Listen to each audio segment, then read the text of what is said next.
Hello everyone. So welcome to today's video. So today we are solving a remove element problem in late code.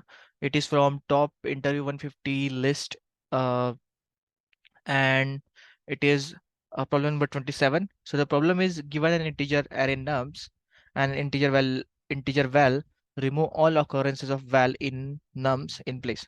So we are given a number and we have to find all occurrences of it and we have to remove it.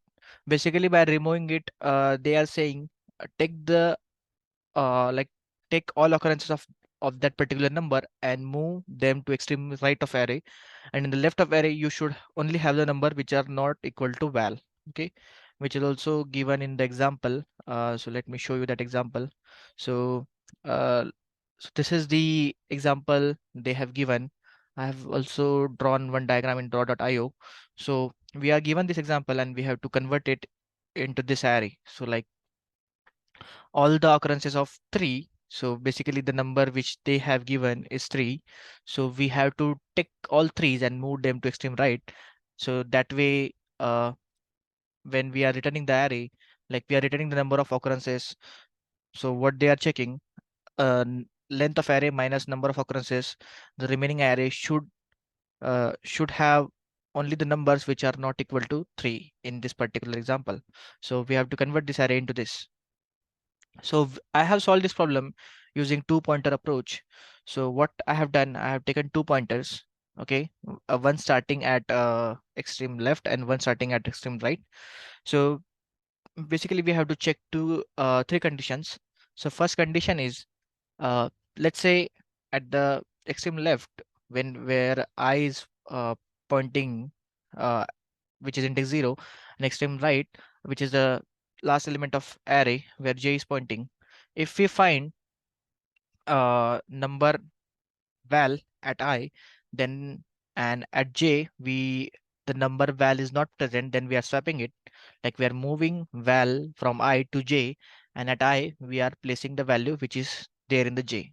Okay, when nums of j is not equal to val, because we have to move all the numbers which are not equal to val to the left, and the number equal to val to the right. So that is what we have done, and we have to increment our I, move our I, and decrement our j. So that way when they cross, we have to like we know all the occurrences of val are to the extreme right, and then we can move out of the loop. This is the first condition where we are actually doing the swap. Other condition is like, let's say you at your I, we are always checking if the number is val, and then we are doing the swap. But at I, if the number is not equal to I, but it is at the j, then we don't have to do anything because I already contains the number which is not equal to val. So we don't have to move our I. Okay, and at j we have our val, so it is already at its position, so we just have to decrement j. Okay, and there is one more condition when that's true. So let's say both the numbers are equal to val, both at I and both at j. So we have to move I to the right. So at and at j we don't have that element. So what we have to do, we have to at j pointer we have to find such a number which is not equal to val, so we have to decrement the j. So in both of this condition we have to decrement j. Okay, else what will be the else condition? Else condition will be simply both are not equal to val. In that case we simply have to increment our I counter, because if at I, if your number is not equal to val, then that's a valid condition. We don't have to do anything, we have to just increment val and keep on checking, increment I and keep on checking if I is equal to val. Okay, so this is what we have to do in while. We have to swap our number when I is equal to val and j is not equal to val. And once we come out of the loop, we have to count the numbers like which are not equal to val. So once it is equal to val, it will break the loop. Sorry. So once it is not equal to val, it will break the loop. I'm checking from the last, because from the last we only have occurrences of val. So once it is not equal to val, I'm breaking the loop and we get a j value. J is basically the number of occurrences. We are subtracting it and returning it. Okay.